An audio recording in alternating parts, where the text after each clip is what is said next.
हजरत सुल्तान बाहू साहब। अल्लाह अल्लाह चंबे दी बूटी मुर्शिद मन मेरे विच लाई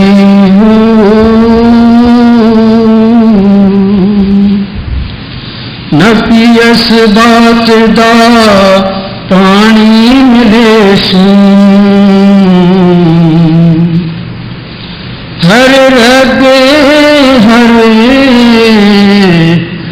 जाई हो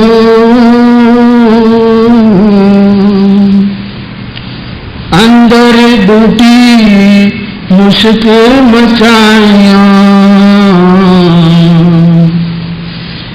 जा फुल पर आई हूँ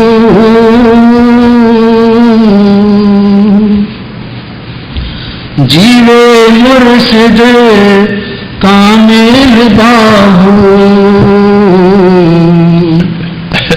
जय बूटी लाई हूँ।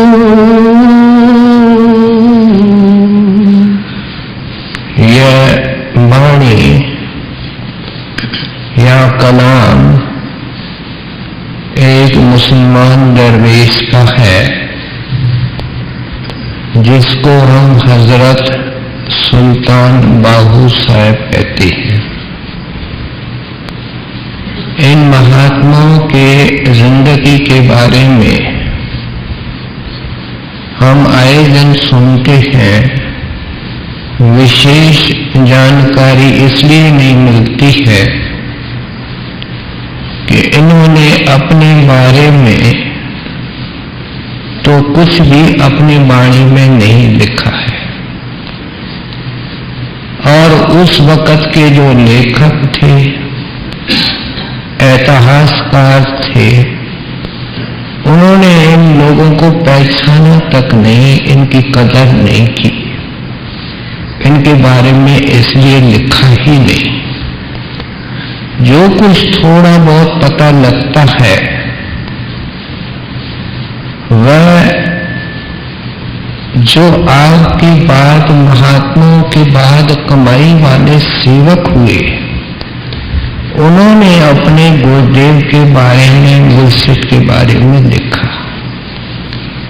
इतना ही पता लगता है कि आपके बुजुर्ग ईरान की तरफ से आए थे और पंजाब में आकर के सेटल हो गए थे। आपके अंदर वही विशेषताएं थी जो एक बचपन के अंदर होनहार महात्मा के अंदर होती है। आपको दुनिया की कोई चीज, कोई प्राणी अच्छा नहीं लगता था। हमेशा उस खुदा को, परमेश्वर को मिस करते रहते थे, उसके प्यासे थे। और जैसे प्यासा आदमी तलाश करता है पानी की, इस तरीके से खुदा का मुतलाशी, परमात्मा का खोजी खोज करता है उस स्थान की जहां खुदा और परमेश्वर की चर्चा होती है, और वह है संतों महात्माओं का सत्संग। बड़े महाराज साहब फरमाया करते थे कि मैं बहुत छोटा था तब से मेरे दादाजी मुझे सत्संग में ले जाया करते थे। उनके साथ जाते जाते मेरा सत्संग से बड़ा प्रेम हो गया, संतों महात्माओं को सुनने का शौक हो गया।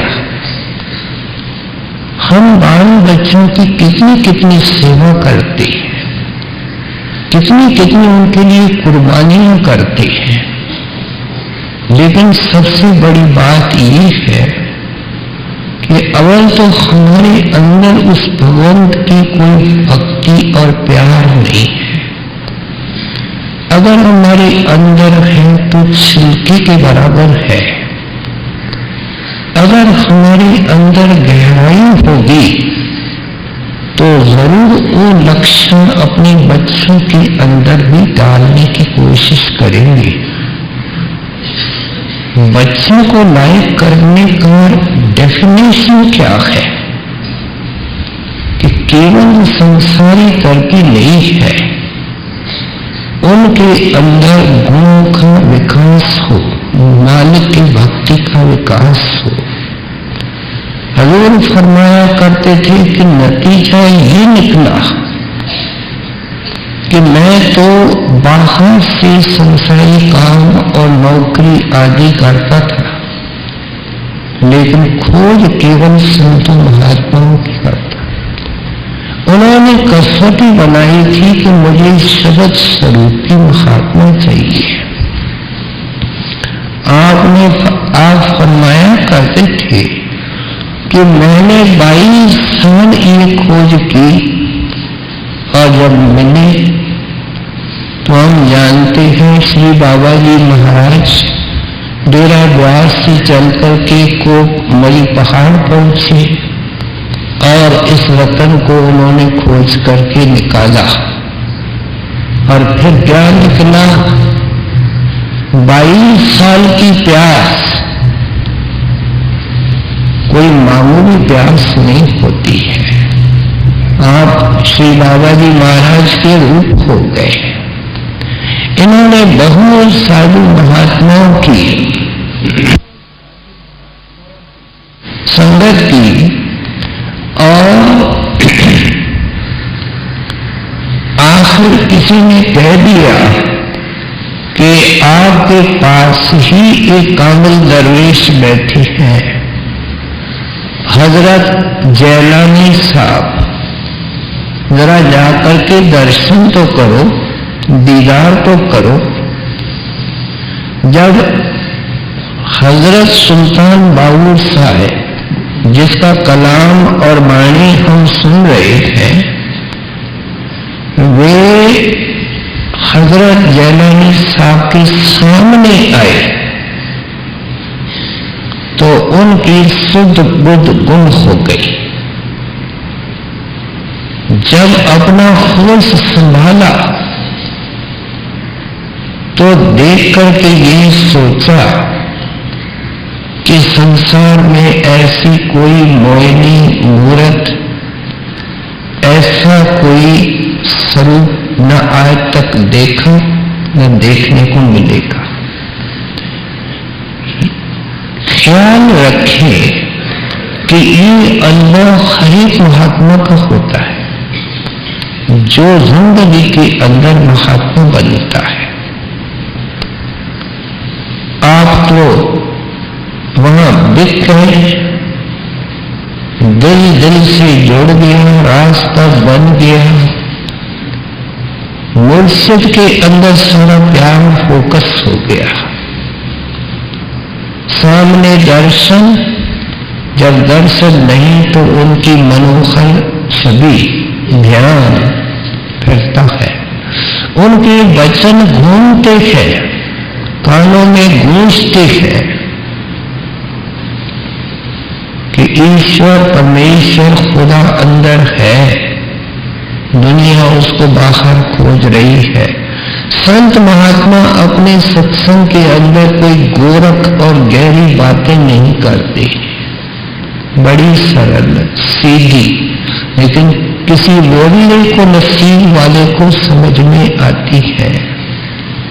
मिलेगा शब्द से, मिलेगा कलमे से, नाम की कमाई से।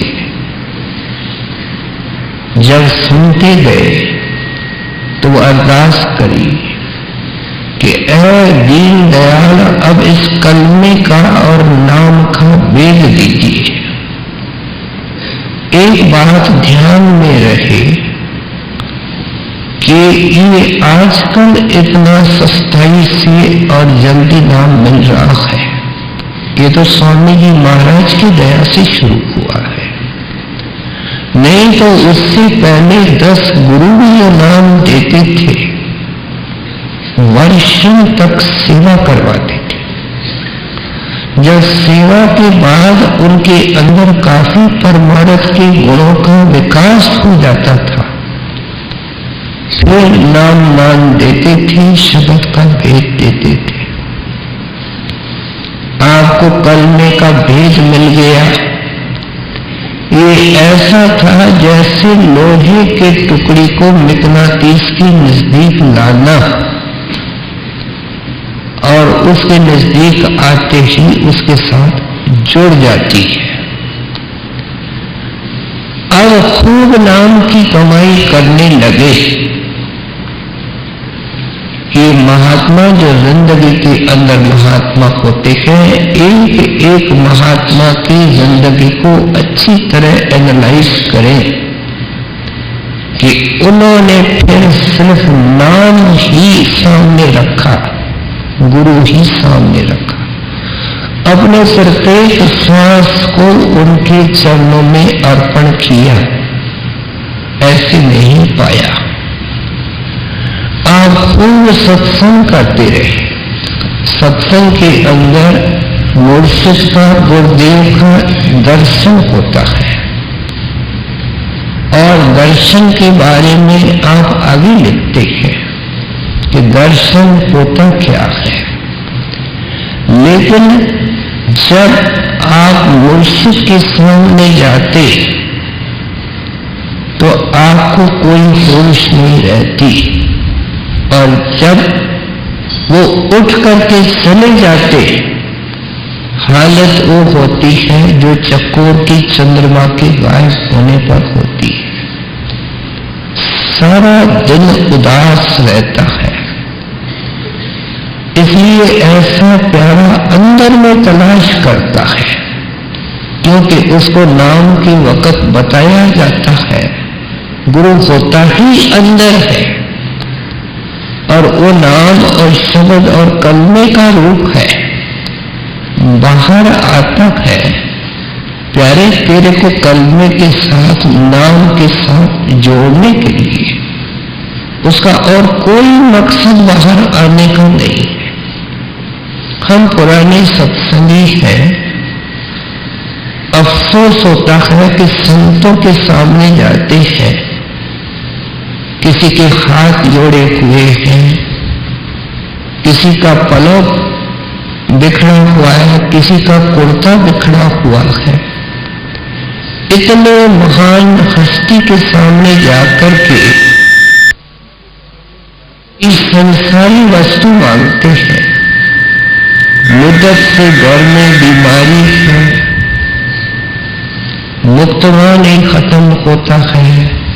दीनदयाल को घर में संवारने के लिए बच्चा नहीं है। देखो, जोहरी की दुकान में जाता है और कोयले का ग्राहक बनकर के जाता है, और जोहरी इसको हीरे देना चाहता है। सो इसलिए आप कहते हैं कि आप तो सत्संग के बन गए और गुरु के बन गए, दर्शन के बन गए। और ऐसा प्रेमी नाम की कमाई के अलावा और कुछ नहीं जानता, संसारी काम करता है, बड़ी सावधानी से करता है, लेकिन करता वो नाम है।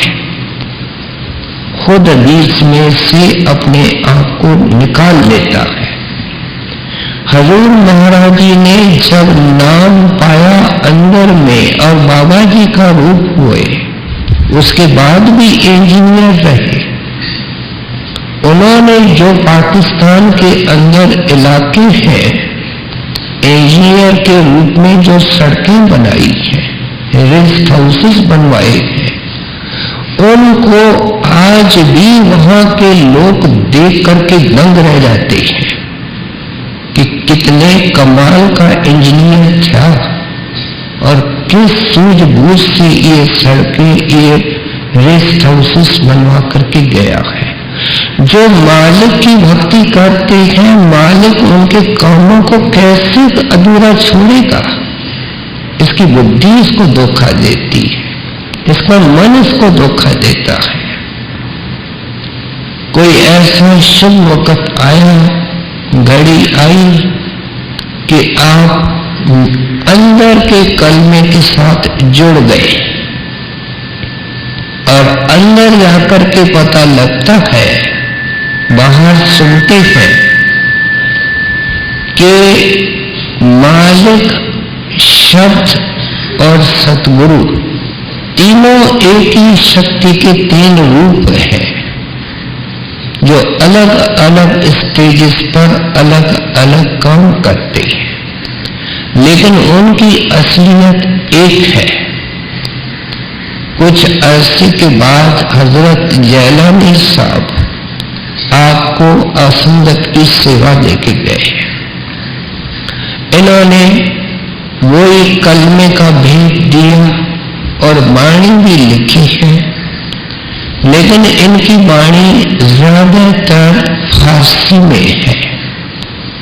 कुछ वाणी इन्होंने पंजाबी में भी लिखी है और पंजाब के लोग इसको बड़े प्रेम से पढ़ते हैं। और हजूर महाराज जी के दया से डेरे की तरफ से उस पंजाबी वाणी को और आपके संक्षिप्त जीवन को एक पुस्तक के रूप में भी छपवाया गया है। अब आज हम आपकी वाणी के कुछ अंश ले रहे हैं, जिनको आप बैत कहते हैं। बैत का अर्थ है कि ये एक किस्म की चौपाई है। आमतौर पे चौपाई में 4 लाइनें होती हैं। इनके बैतों में कई 4 हैं, कई 5 हैं, कई 3 भी हैं, लेकिन उनमें आइडिया एक है, पॉइंट एक है। आप आरंभ कर रहे हैं कब? जब अपने मालिक और गुरुदेव का स्वरूप हो गए। मालिक के हुक्म से ये कलाम हम जीवों तक आता है, हमारे गाइडेंस के लिए। कहते हैं कोई शुभ घड़ी थी, कितने सत्संग किए कि किसी ने कह दिया कि हजरत जैलानी के पास चले जाओ। मैं हाथ जोड़ता हूं, शुक्र करता हूं उस आदमी को, उस प्यारे को, जिसने मुझे इशारा दिया, जिसने मेरी पूरी जिंदगी बदल दी। पता नहीं क्या से कुछ हो गया। वो अति शुभ घड़ी थी और एक मिसाल के द्वारा आरंभ करते हैं। कहते हैं उस दिन मेरे मुर्शिद ने मेरे अंदर चंदेली का पौधा लगाया। पौधा एक सेटलिंग होता है, छोटी सी टहनी, थोड़े से पत्ते, और लगाता कौन है? माली। कहाँ लगाता है? बगीचे में। हरेक सत्संग की संगत की फुलवारी होती है, उसमें वो नाम के पौधे लगाता है और अपने जानशीन को हुक्म करके जाता है कि मैंने पौधे लगाए हैं, इनकी भी देख रेख करना और नए पौधे भी लगाना। हम बहुत सारे लोग गलती खाते हैं कि जो गदी नशीन होता है, जहां नशीन होता है, उससे प्रीत नहीं करते हैं। ये ऐतराज सुनने में आता है कि हमारे गुरुजी तो चले गए, बड़े हजूर महाराज जी से किसी विदेशी ने इसके संबंध में कई सवाल पूछे। एक पूछता है कि अगर सतगुर नाम देकर के चोला छोड़ जाए तो सेवक का क्या होगा? महाराज कहते हैं उसके लिए वो चोला छोड़ता ही नहीं है। उसके लिए वो जिंदा है और उसको ऐसा मानना चाहिए कि शरीर करके जिंदा है, हरदम उसको साथ लेके चले। जब पूछा गया कि जिसको अपनी जगह पर बिठा के जाते हैं उससे क्या करना चाहिए, जिसका गुरु अपना चोला छोड़ गया है, तो उस महापुरुष का जिसने हमको नाम दान दिया है, उनके वचन है कि जो उनसे प्रीत करेगा उसका नतीजा ये निकलेगा कि उनकी अपनी सतगुण से प्रीत बढ़ेगी। क्यों कि वो उनके अंदर बैठे हुए हैं। बाबा गरीबदास जी महाराज ने किसी ने पूछा कि गुरुदेव अपने जानशीन के अंदर किस तरीके से समा के जाते हैं। कहते हैं जैसे मिश्री पानी के अंदर घुल जाती है। क्या पानी का रंग नहीं बदलता है, लेकिन उसका स्वाद बदल जाता है। इसलिए तो हजूर महाराज वसीयत में लिख करके गए हैं कि जो प्यार आपने मुझे दिया है, जिस प्रेम और श्रद्धा से मुझे देखा है, हम मूर्ख लोगों को मार्गदर्शन देके गए हैं।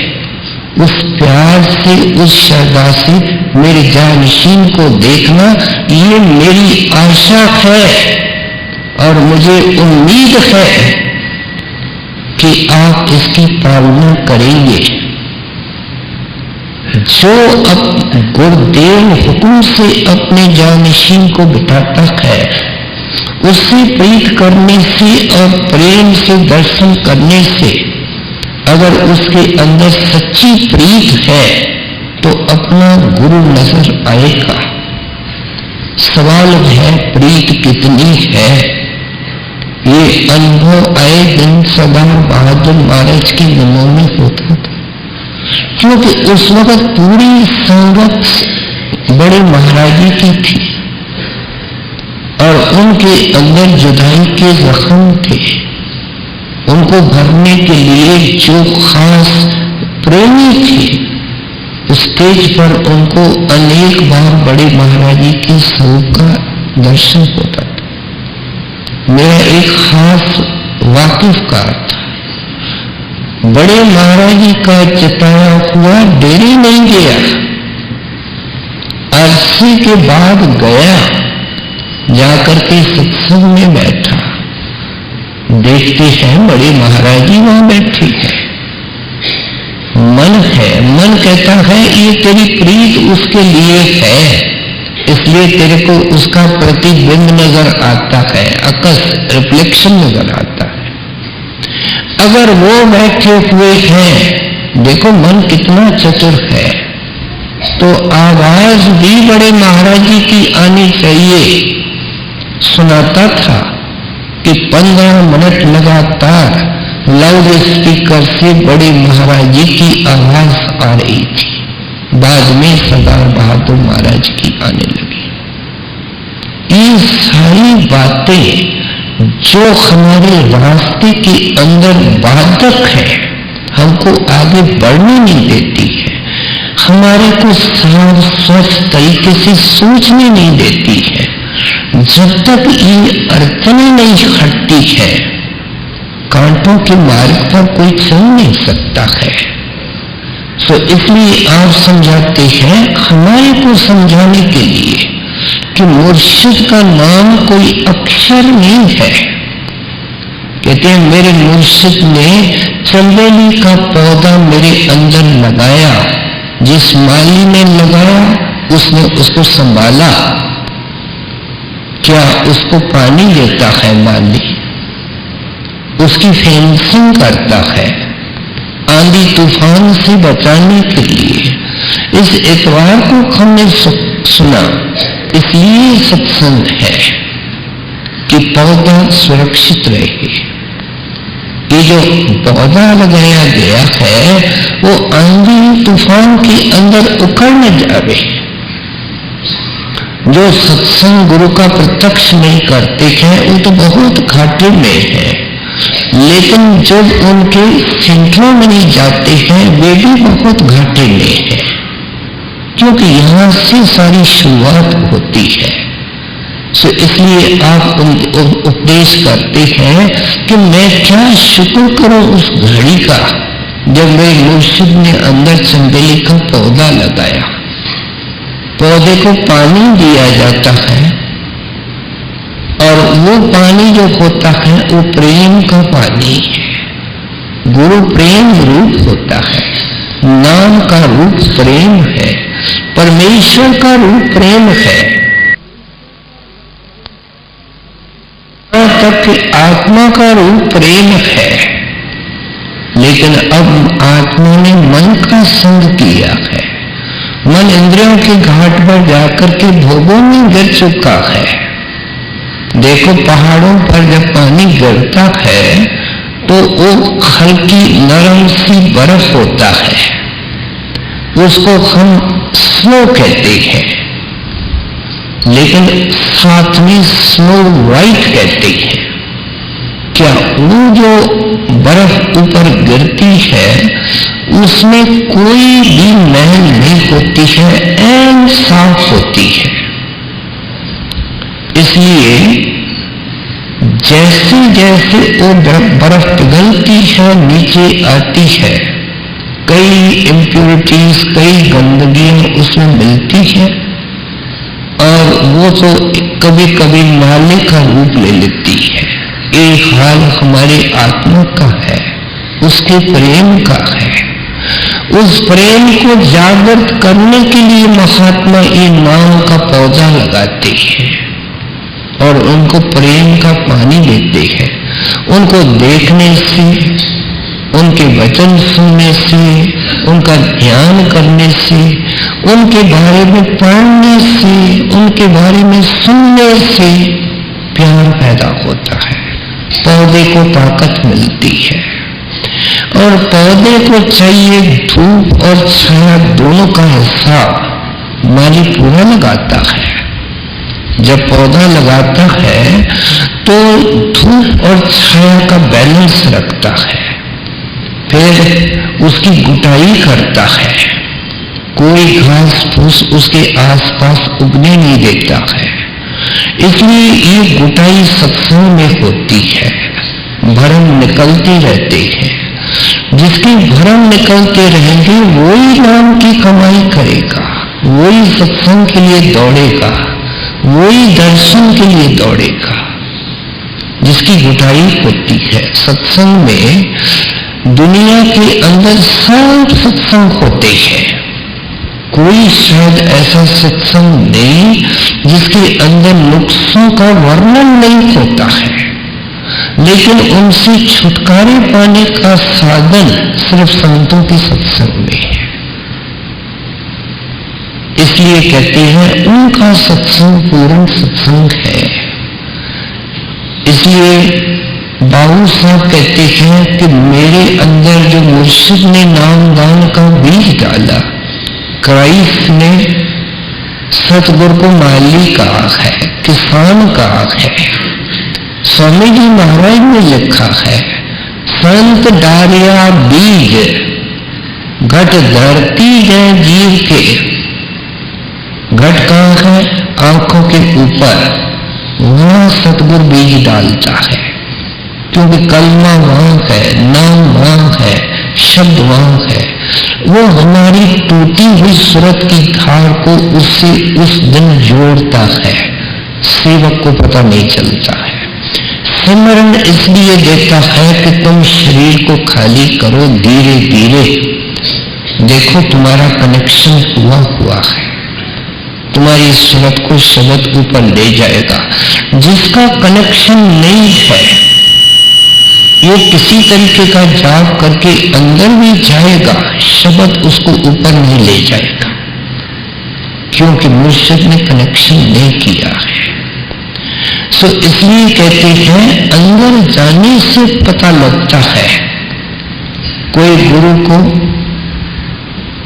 एक नेक इंसान समझता है, कोई महापुरुष समझता है, कोई साधु महात्मा समझता है। लेकिन जिस नजर से बाबू साहब देख रहे हैं वो उनके लिए परमेश्वर रूप है, अंदर देख चुके हैं, हमको समझा रहे हैं कि नाम को अक्षर प्यारे न समझो, गुरु को इंसान और कोई महापुरुष मत समझो, वो मालिक है। और पौधे को गुटाई है और खाद चाहिए उसके विकास के लिए, ये नाम की कमाई है। अगर ये नाम की कमाई नहीं करता है, गुरु देना चाहे तो भी नहीं देगा, क्योंकि हृदय उसको रखने के काबिल नहीं है, मन मैला है, गंदा है। ये स्मरण करने से, बार बार बैठने से, नाम की कमाई करने से मन निर्मल होता है। सत्संग हमारे को संकेत करता है, इशारे देता है कि इन इन ऐबों पापों को छोड़ो, इन इन नुक्सों को छोड़ो, और बहुत कुछ हमारी सफाई और बुटाई यहाँ हो जाती है। लेकिन इसके बावजूद भी जीवन पूरा स्ट्रिक्ट नहीं होगा, उसके अंदर से सब नुक्स नहीं निकलेंगे। जो बाकी टेढ़ापन होगा, जो नुक्स होंगे, वो नाम की कमाई निकालेगी, वह सिमरन ध्यान निकालेगा और इनको खड़ा साबित करेगा। खड़ा साबित होना क्या है? कहते हैं जब पौधा लगा था तो हरे पत्ते थे, उसमें कोई खुशबू नहीं थी, लेकिन कहते हैं अंदर बूटी मुस्क मचाया। कहते हैं वो पौधा बढ़ा, फिर उसको चंबेली की कलियां लगी, फिर फूल लगे। पहले थोड़े से फूल लगते हैं, फिर गुच्छे के ऊपर गुच्छा लगता है। और हम जानते हैं कि चंबेली के फूल में विशेष महक होती है।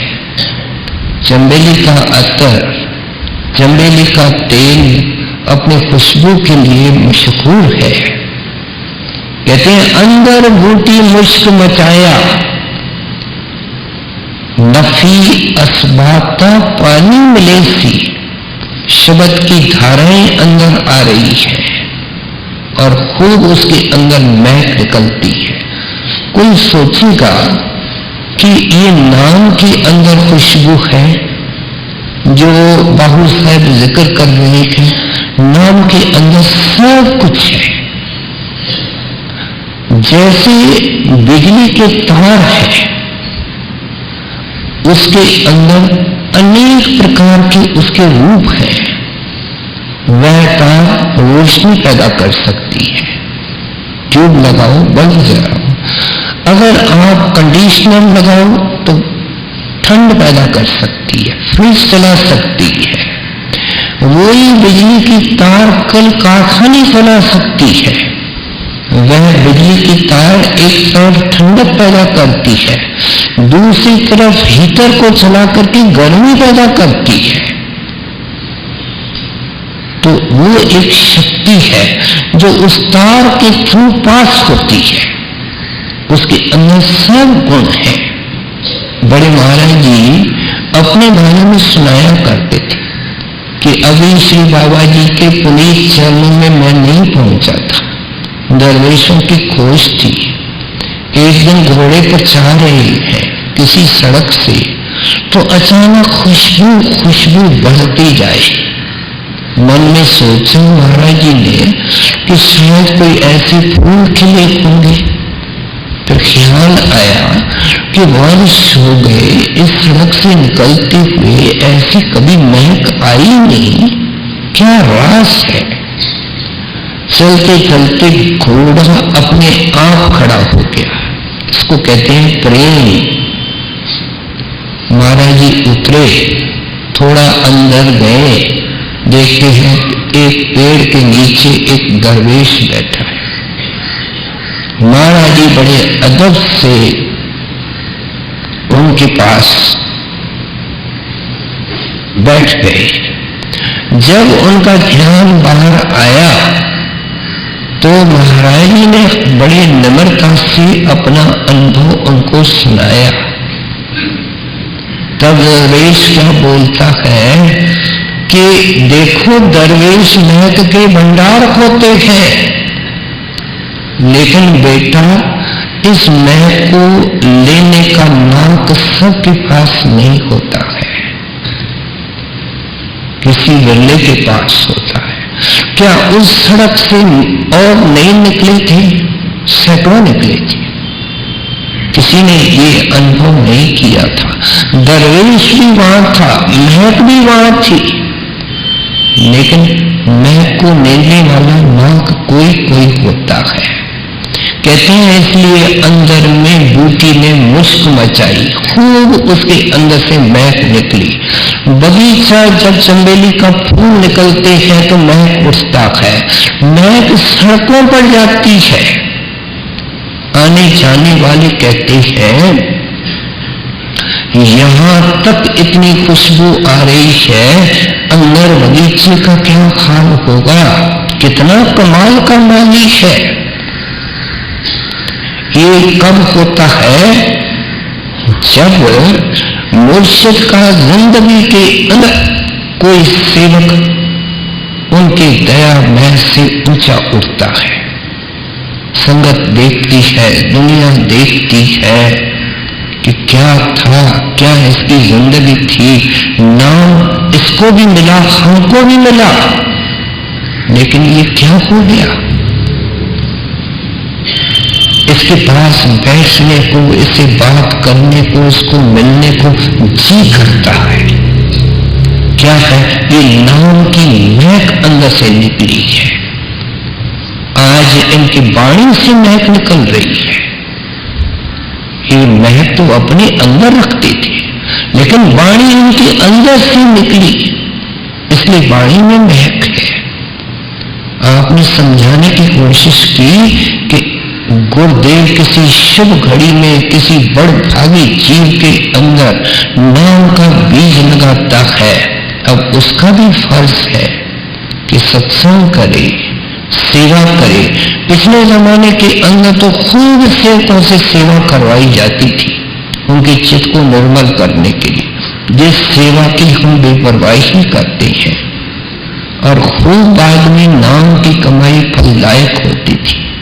कहते हैं नाम अक्षर नहीं, नाम तो खुशी, महक, शांति, प्रेम, प्रकाश, आनंद, जो कुछ कहो अमृत, इसका अनंत भंडार है। हम आपको आगे सुने। अल्लाह अल्लाह पढ़िया पढ़ा पेज होया, गया हजारों पर्दा हो, पढ़ पढ़े आलिम फाजिल होया, भी तालिब होया जरदा हो।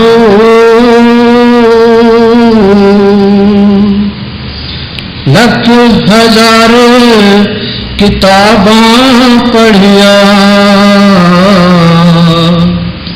जालिम नफस न मरदा हो।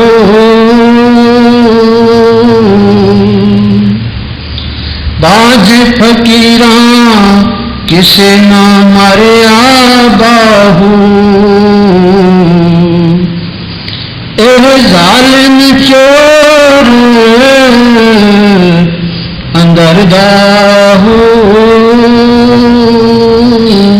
देखो इस अमृत को, इस शांति को पाकर के दुनिया के लोगों पर इनको बड़ा अफसोस होता है कि खजाना इनके अंदर है, पाने का यत्न नहीं कर रहे हैं, और उस अमृत की, उस खुशी की, शांति की, भगवंत की सब कुछ उनके चरणों से निकला है।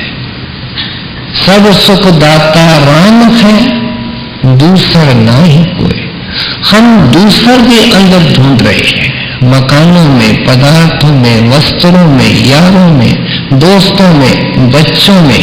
वाणी कहती है सब सुख दाता राम है। बड़े गलती के अंदर हो। कहते हैं ये मन जालिम चोर अंदर दाखू। ये तो बड़ा बेरहम एक चोर है जो इस इंसान को उस अमृत से महरूम करने के लिए अटकल करता है। अव्वल तो इसको दुनिया के भोग विलास के अंदर तलीन रखता है। सत्संगों से पूछो, कहते हैं फुर्सत नहीं, काम बहुत है, काम बहुत है।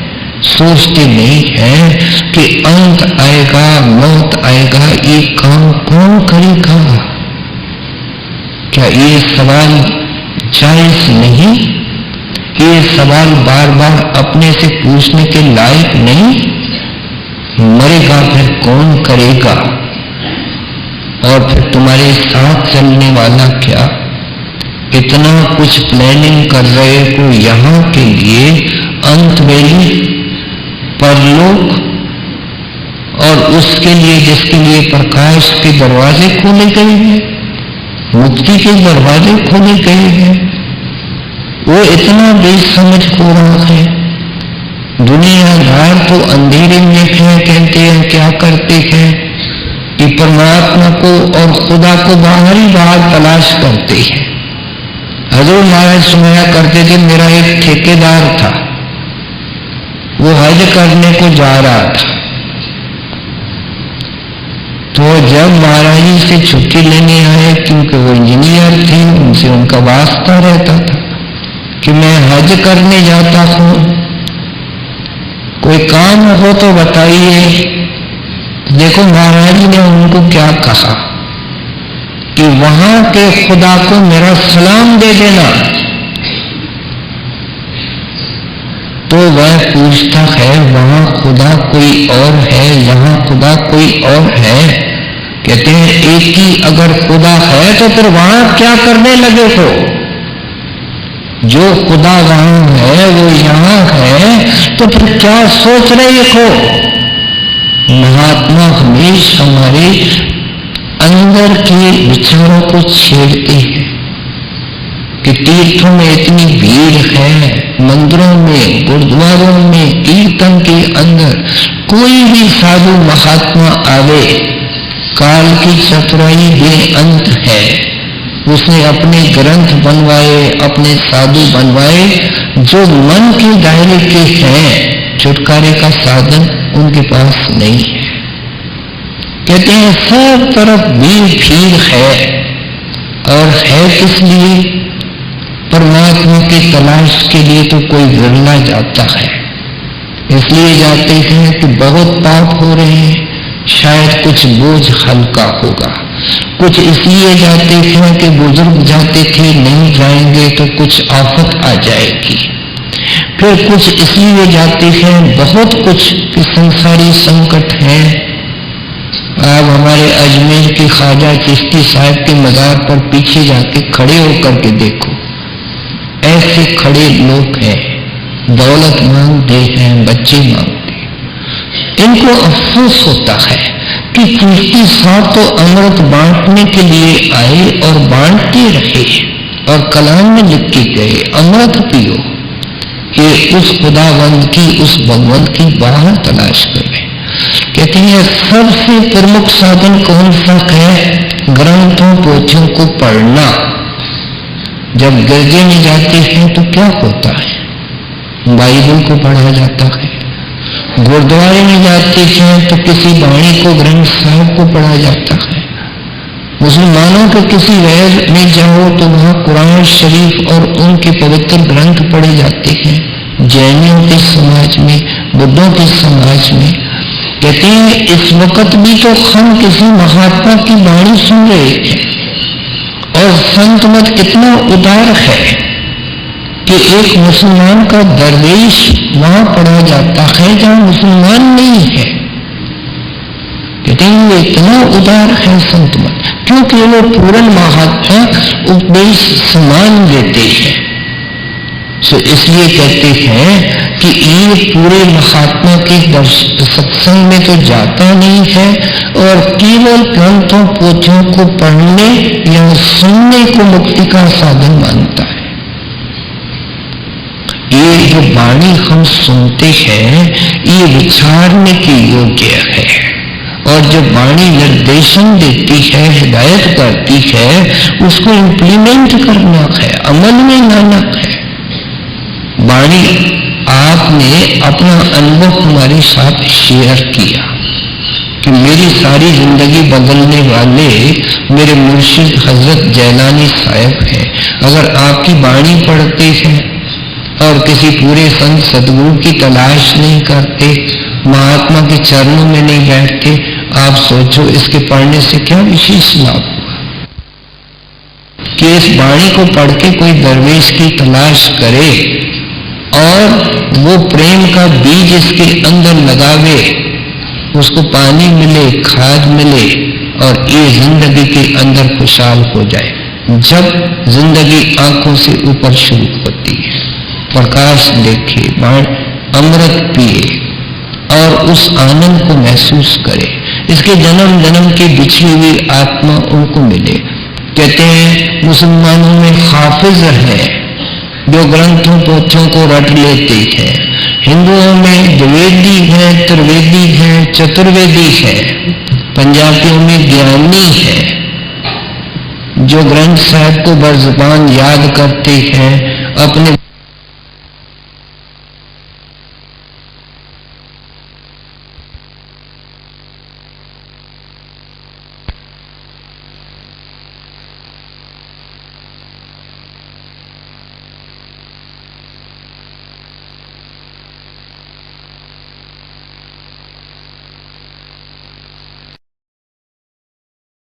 हाफिज है जो ग्रंथों पोथियों को रट लेते हैं, हिंदुओं में द्विवेदी है, त्रिवेदी है, चतुर्वेदी है, पंजाबियों में ज्ञानी है जो ग्रंथ साहब को बरज़बान याद करते हैं, अपने बुद्धि के अनुसार खोल के समझाते हैं।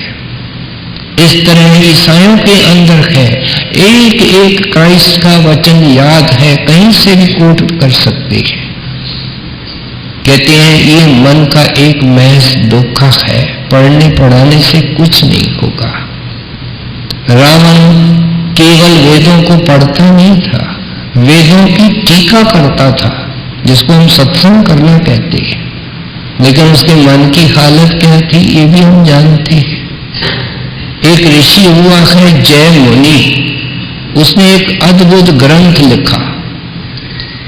अब ग्रंथ को पढ़ना और लिखना वो कोई और बात है, और यहाँ बाबू साहब कहते हैं कि इस मन को बस करना कोई और बात है। और जतन से ये नहीं माने, धुन सुनकर मन समझाई। मन कभी नहीं न समझा है न समझेगा जब तक अंदर में कलमा, बांग, शब्द, नाम, प्रकाश नहीं देखेगा। राम नाम मन वेदिया और की करे विचार। कहते हैं किसी विचार करने की जरूरत नहीं है जब तक ये मन उस राम नाम के साथ जुड़ करके कैद नहीं होता है। पलटू साहब कहते हैं बंसी बाजी गगन में, मगन मया बिन मोर। कहते हैं जिस मन ने हरेक को नचाया है, वो मन जब खुद नाचेगा तब इसका जंजाल खत्म होगा। और वो कब होता है?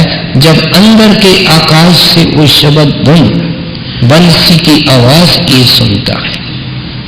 सो इसलिए आप उपदेश करते हैं कि वो जय मुनि ग्रंथ लेकर के वेद व्यास के पास गया कि महाराज मैंने एक अद्भुत ग्रंथ लिखा है, इसको सुनिए। वेद व्यास योगीश्वर थे, कहने लगे देखो जय मुनि, ग्रंथों को पढ़ना लिखना कोई और चीज है और मन को बस करना बिल्कुल मुश्किल है, न्यारी चीज है। तो अहंकार वश आकर के कहता है मन को बस करना महाराज मुश्किल नहीं है। तब वेद व्यास की कहते हैं किसी वक्त जवाब मिलेगा, चले जाते हैं। उन्होंने उनका ग्रंथ भी नहीं देखा, सुना भी नहीं। एक दिन जय मुनि आश्रम में बैठे हैं, शाम का वक्त है, एक औरत आती है, बड़ी परेशान, अकेली। कहती है, ऋषि जी, मैं अपने साथियों से बिछड़ गई हूं, आप मेरे को अपने आश्रम में जगह दीजिए। जय मुनि कहता है, मैं किसी औरत की शक्ल तक नहीं देखता, बात तक नहीं करता, शरण देने का सवाल क्या पैदा होता है, मेरे आश्रम में औरत के लिए कोई जगह नहीं। तब वह औरत कहती है, आप ऋषि हैं, आपका गुरु है, आपका धर्म है, क्या ये धर्म की शिक्षा है?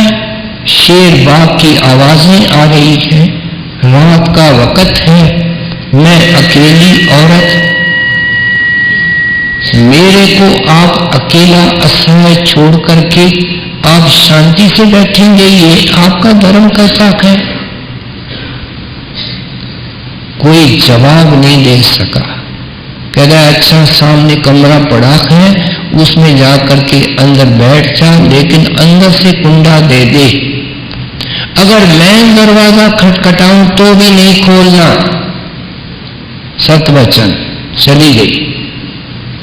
अब मन का ये सेवा है, आदत है कि जिसकी जो कमजोरी होगी उसको उस जाल के अंदर फंसाएगा। जय मुनि जब अभ्यास करने बैठा, उस औरत की शक्ल आ गई। कहते हैं, भाई ये कौन सी मर्यादा है? मन बोलता है, तुमने हमसे ये नहीं पूछा कि उसका पति कौन, उसके साथी कौन, कहाँ रहती है, सुबह को उसको कहाँ जाना है, उनका कौन सा शहर है। तुम तो मर्यादा की सारी लकीरों, जय मुनि का मन उनको अंदर से कहता है, इस पूछने में क्या खर्च है, ये सूचना मालूम करने में क्या खर्च है। अभ्यास छोड़ दिया, आकर के दरवाजा खटखटाया, दरवाजा खोलो, अंदर से आवाज आती है, दरवाजा नहीं खुलेगा।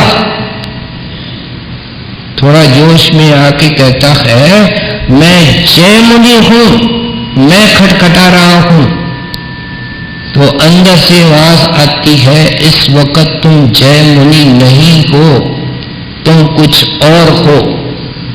अपने वेग को रोक नहीं सका, फूस की शक्ति ऊपर चला गया, वहां से सुराख किया, नीचे आया तो वेद व्यास बैठे थे। कहते हैं, बोल ऋषि, ग्रंथों पोथियों को पढ़ना लिखना क्या चीज है और मन को बस करना क्या चीज है। शर्मसार हो गया, सिर झुकाया। समझाते हैं कि ये इसके अंदर 90% दुनिया है। ग्रंथों पोथियों को पढ़ो, सुनो और ये आपको आगे बढ़ाएगा, परलोक में फायदा होगा। इस भ्रम से आप निकालने की कोशिश करते हैं। आगे ईमान सलामत हर कोई मांगे, इश्क सलामत कोई हो, मंगण ईमान शर्मान इश्कों, दिल नू गैरत होई हो,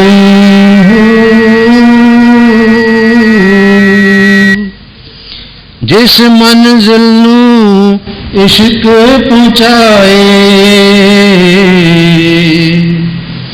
ईमान खबर ना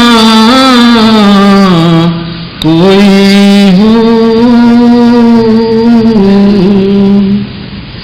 मेरा इश्क सलामत राखी बाहू, ईमान दिया धरोई हो। इस बैत के अंदर एक तरफ ईमान का जिक्र हो रहा है, दूसरी तरफ इश्क का जिक्र हो रहा है। ईमान का अर्थ है विश्वास, आस्था, और इश्क का अर्थ है प्रेम, प्रीत, भगवंत का इश्क। कहते हैं सारी दुनिया ईमान के पीछे पड़ी हुई है।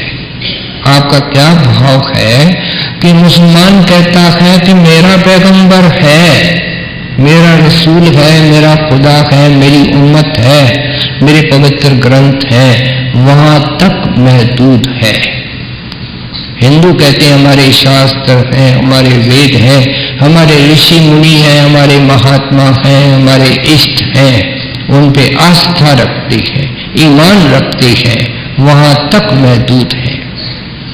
इस तरीके से ईसाई हैं, और ऐसे भी ईसाई मिलेंगे जो बाइबल को जेब में रखते हैं, छाती के साथ लगा के रखते हैं, हमारा सब कुछ ईसा मसीह करेगा। कहते हैं कि ये ईमान के पीछे पड़े हुए हैं और इश्क को ठुकराते हैं, जबकि परमात्मा का रूप ही प्रेम है। वो ज्ञान को नहीं जानता, ध्यान को नहीं जानता, पैसे को नहीं जानता, पढ़ाई को नहीं जानता, अकल को नहीं जानता, बुद्धि को नहीं जानता, बल्कि इश्क और अकल की लड़ाई का जिक्र तो सारे सूफी दरवेश करके आए हैं कि जहां अकल बुद्धि की बातें होती हैं वहां प्यारे प्रेम नहीं होता है। प्रेम तो देना जानता है, अर्पण करना जानता है, कोई सवाल जवाब नहीं करना चाहता है। इसलिए कहते हैं इश्क की मंजिल कहाँ है? प्रेम तो सचखंड अनामी से आता है। अभी हमने जिक्र सुना कि वो स्नो वाइट है, बिल्कुल निर्मल है जहां सचखंड है। प्रेम तो वहां है, यहां आकर के दुनिया में गिर करके मोह मिथ्या का रूप उसने ले लिया है। माफ करना, न स्त्री का पति के साथ प्रेम होता है न बच्चों के साथ होता है। महात्मा इसको अटैचमेंट कहते हैं, मोह कहते हैं। पैसे के साथ मोह है, बाल बच्चों के साथ मोह है, पता नहीं ये बिका हुआ है, और उस प्रेम ने बहुत गंदगी का रूप ले लिया। ये संत महात्मा उसको निर्मल करने आते हैं, प्रोसेस को सारा समझा करके आए। कहते हैं मेरे को बड़ा अफसोस होता है, इसको शरीयत मुसलमान कहते हैं और इसको हिंदी के अंदर कर्म कांड भी कहते हैं। हमारे शादी करने का हिंदुओं का तरीका अलग है, मुसलमानों का अलग है, उनके अंतिम संस्कार का तरीका अलग है, हमारा अलग है। कहते हैं ईसाइयों का अलग है। ये संत महात्मा इस शरीयत को, कर्म कांड को और बाहर के रीति रिवाज को नहीं छेड़ते हैं, इनका इनसे संबंध नहीं है। मुसलमान दरवेशों ने तो 4 मंजिलें बताई है, और वो कौन सी है? चाहे शरीयत के बाद तरीकत है, उसके बाद मार्फत है, उसके बाद हकीकत है। मुश्किल नहीं है, इसको थोड़ा ध्यान देकर के हम समझने की कोशिश करें। कहते हैं शरीयत क्या है, कर्म कांड क्या है? जिंदगी गुजारने का एक तरीका है जो हमारे बुजुर्ग पुरखी या करते आए हैं, उस चाल के अंदर ये चल रहा है। क्या संत महात्मा हमारे को ये नहीं छोड़ते हैं कि हिंदू होकर के मुसलमान के तरह शादी करो या मुसलमान होकर के हिंदू के तरह पूजा करो? इसको बिल्कुल संत नहीं छेड़ते। बड़े महाराज तो मुख से कहते थे कि अगर शरीयत बदलने से कुछ मिलता हो तो मैं बदलने को तैयार हूं, इसके अंदर कुछ भी नहीं है। हजूर महाराज कितनी मिसालें सत्संग शुरू करते हुए देते थे कि जेवर का डिब्बा है और जेवर नहीं है, तलवार नहीं है, म्यान है, फोटो नहीं है, फ्रेम है, ये शरीयत है। क्या वो फ्रेम, वो डिब्बा, वो म्यान, ये शरीयत है, इसकी कोई वैल्यू नहीं है। अब फरमाया करते थे जो वैल्यू है वो हकीकत की है, लेकिन बीच में रास्ते में मंजिलें पड़ती है, वो तरीकत है और मार्फत है। तरीकत का मतलब क्या है कि गुरु के पास जाकर के, मुर्शिद के पास जाकर के तरीका लेना, साधन लेना, विधि लेना कि महाराज मेरी जो जन्मों जन्मों की टूटी हुई तार है वो कैसे उस भगवान से जुड़ेगी। कहते हैं इसको तरीका कहते हैं, तरीकत या तरीका कहते हैं। फिर वो जिंदगी निकालने का तरीका देगा कि जो कुछ कर बैठे हो और किसना इतिहास है, इसके बाद नेक पाक जिंदगी व्यतीत करनी है, हक हलाल का टुकड़ा खाना है, जरूरतों को कम करना है, संतोषी और शाकिर बनना है, सबसे प्रेम करना है। दुनिया में दोस्त एक है, वो सतगुरु है, और दुश्मन एक है, वो मन है। तुम किसी को दोस्त कहते हो, किसी को दुश्मन कहते हो, अपने विचारों को बदलो। सत्संग के अंदर आकर के ये भी नहीं हुआ तो क्या हुआ?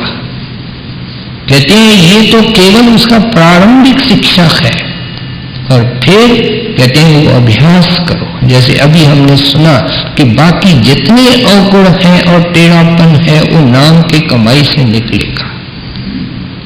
ये क्या है? तरीकत। अब जब ये सचोट इसे गुण भक्ति जिसका जिक्र पूरा डिटेल इतवार को आया था, वो तरीकत है। और उसके बाद मार्फत आती है। क्या इसकी आत्मा शरीर को छोड़ करके शब्द के साथ जुड़ जाती है और ऊपर के मंजिलों को तय करती है। हकीकत क्या है? वो परमेश्वर, वो अल्टीमेट रियलिटी, वो अनचेंजिंग रियलिटी। इसको मुसलमान दरवेशों ने हकीकत कहा। कहते हैं वो तेरी मंजिल है। कहते हैं इश्क वहां ले जाता है। कहाँ इश्क की पहुंच है, कहाँ इश्क की उड़ान है, ये शरीयत वाले यहां बैठे हुए हैं। हजूर महाराज कहते हैं कौवे क्या जाने के कूंज कितना ऊंचा उड़ती है, इश्क कितना ऊंचा उड़ता है उनको क्या पता। मौलाना रूम साहब ने कहा जितने दुनिया के अंदर धर्म है, मज़हब है, मिल्लत है, सबके अंदर ऊंचा जो मिल्लत और धर्म है वो इश्क है, प्रेम है। जो खुदा से प्रेम करता है वो खुदा को पाता है। लेकिन इनके अंदर से निकलना पड़ता है, तरीकत के अंदर से, मार्फत के अंदर से। तरीका मुर्शिद बताएगा, नाम की कमाई इनसे करवाएगा, इसको एक औजार बनाएगा। लेकिन औजार कारीगर के हवाले हो तो औजार से काम करे।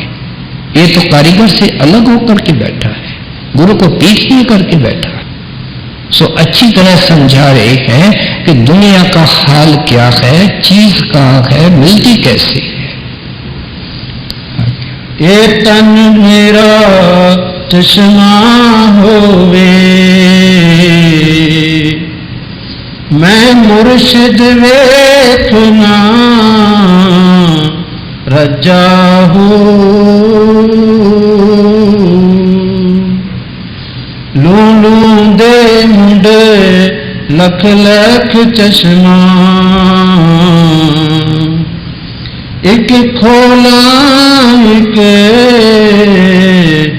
कज्जा हूँ। इतनियां डिठियां सबर न आवे,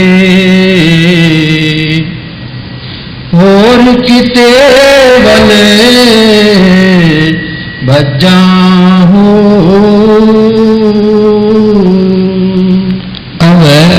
हमारे को समझा रहे हैं कि हमने किस तरीके से पाया है, और प्यारे पाना चाहते हो तो इस दौर से निकलना पड़ेगा।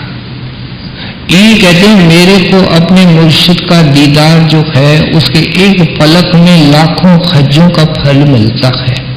जिस जमाने के अंदर बाबू साहब हुए, अगर एक आदमी कोई काम नहीं करे, सिर्फ हज करे, तो भी 30 करेगा, 40 करेगा, 50 करेगा। कहते हैं लाखों का हज्जों का फल जो है मुझे एक घड़ी के दर्शन के अंदर मिल जाता है।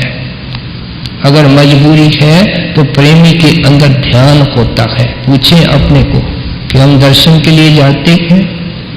जिसके अंदर जो देह धार करके बैठा है वो शब्द मूर्तिमान है, उसको देखने को जी नहीं करता है। ये ऐसे कोने में पड़ा है जहां से इसको कोई निकालने वाला नहीं है। अपने से अनर्थ कर रहा है, अन्यायी है। जो अपने से अनर्थ करे उनसे कौन न्याय करे। सो इसलिए कहते हैं हमारी हालत देखो, जब मुर्शिद का दीदार करने बैठते हैं, गुरु का दर्शन करने बैठते हैं, तो परमात्मा ने आंखें ही ऐसे बनाई हैं, इनके अंदर 2 पलकें रखी हैं। अभ्यास करने से ये लगातार खुल सकती है, लेकिन फिर भी ये बंद होंगी। महात्माओं की भी बंद होती है। कहते हैं मैं जब इस अवस्था में चला गया, ये प्यार पैदा ही तब होता है जिस बैत के अंदर हम इस दर्शन का जिक्र सुन रहे हैं, ये जो अंदर गया है उसकी हालत है। कहते हैं जब मेरी पलकें बंद होती हैं, मानो एक सेकंड के लिए होती है, तो मेरे ऊपर तो पहाड़ टूट पड़ता है, मेरा दर्शन जाता रहता है। इसलिए अरदास कितनी अजीब करते हैं खुदा के आगे कि ऐ खुदा मेरी जितने बाल हैं, जितने रोम हैं, उसमें एक एक आंख लगा दे। ये मेरी 2 आंखों की पलकें अगर एक सेकंड के लिए बंद होंगी, बाकी सब आंखें खुली होंगी, मैं जी भर करके दर्शन करूंगा। हम कहाँ खड़े हैं? ये महात्मा किस प्लेटफॉर्म से, किस अवस्था से बोलते हैं, कैसा हमको बनाना चाहते हैं। नाम क्या चीज है, गुरु क्या चीज है, इन्होंने नाम और गुरु के थ्रू पा करके हमको समझाने की कोशिश की है कि प्यारे की कितनी ऊंची चीज मिली है, कितना तो ऊंचा मिल सकता है, तेरे मन की हालत क्या है। कहते हैं देह सुर के दर्शन का ख्याल नहीं है, मानो वो 1 घंटा दर्शन करेगा। डेरे में रहने वाले भी तो हर वक्त नहीं दर्शन कर सकते, लेकिन दर्शन एक चिंगारी है जो हमारे हृदय के नाले को साफ करती है, हमारे अंदर अग्नि पैदा करती है।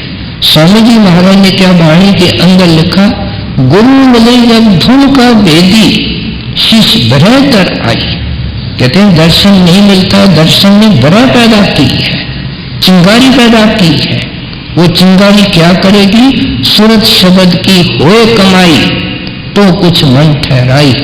कहते हैं सत्संगी जख मारते रहो, अगर तुम भजन नहीं करोगे, बैठोगे नहीं, तुम नाम की कमाई नहीं करोगे, तो तुम्हारा मन कभी शांत नहीं होगा। ये टपकता रहेगा, फिरता रहेगा, हमेशा शांत रहेगा। सूरज शब्द की कमाई कब होती है? जब अंदर में विरह होती है। सारे काम लिस्ट पे चढ़े होते हैं, अंत में सत्संग होता है, सेवा होती है, दर्शन होता है, दुकान पे पहुंचना है, नौकरी पे पहुंचना है, दाल रोटी की कितनी फिक्र रखी है, मौत याद नहीं, परलोक याद नहीं, उसको जिसके आगे दोनों हाथों से देने के लिए खड़ी और देने के इंतजार में है। लेकिन इन्होंने सारे अपने बैतों के अंदर हमको समझाया है कि लेने का प्रोसीजर क्या है, पाने का प्रोसीजर क्या है। इसके साथ इसको समाप्त करते हैं। मुर्शिद दा दीदार है बाहू, मैनू लख करोड़ा अजाहू।